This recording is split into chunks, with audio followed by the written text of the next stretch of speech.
A joint declaration by the UK government and 12 overseas territories in December 2023 represented a shared desire for the OTs to both achieve greater autonomy and also strengthen ties with Britain in an effort to overcome collective challenges. When asked what the impact of the statement had been, and to what extent the commitments therein had been delivered, the Chief Minister said, as far as Gibraltar was concerned, the declaration was a statement of principles and commitments, with the ROC enjoying very fluid engagement with the UK. He also took the opportunity to highlight the work done by Gibraltar towards goals set by the UK, such as the searchable registry of UBOs, which has been made publicly available this week. I've written to Stephen Doughty today. He's the minister, as you know, for Europe and the Americas, confirming that the government of Gibraltar is now moving up further in the context of the publicly accessible registers of beneficial ownership that we operate to what the United Kingdom was proposing to us should be the type of register that we operate. So we've had the public register before any other jurisdiction in the world. This week, we've made it free to access. In 2012, the UK published a white paper on the overseas territories containing language which, other representatives noted, still informed the tone of the relationship today, when so much has changed since then, not least Brexit.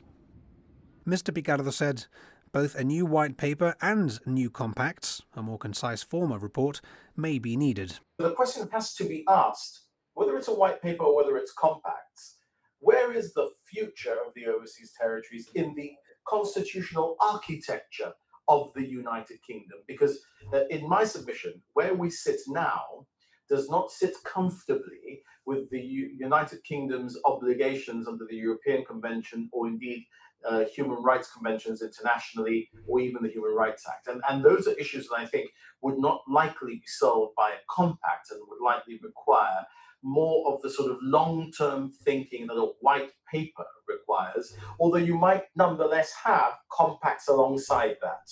The Chief Minister also agreed with a suggestion from Lord Waldegrave that the continuity of a central department of officials tasked with the specific oversight of the OTs could be beneficial to all.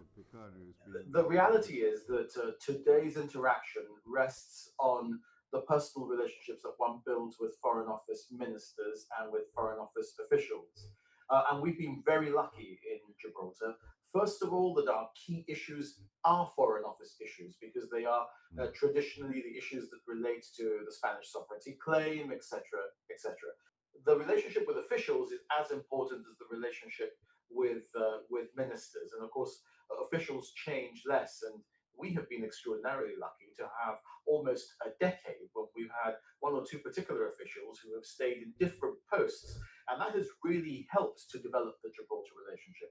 That's why I think you may be right that actually, if there were a department with a group of officials in it which was more directly responsible for the overseas territories, and with the overseas territories not being seen as foreign, then that would indeed be more helpful.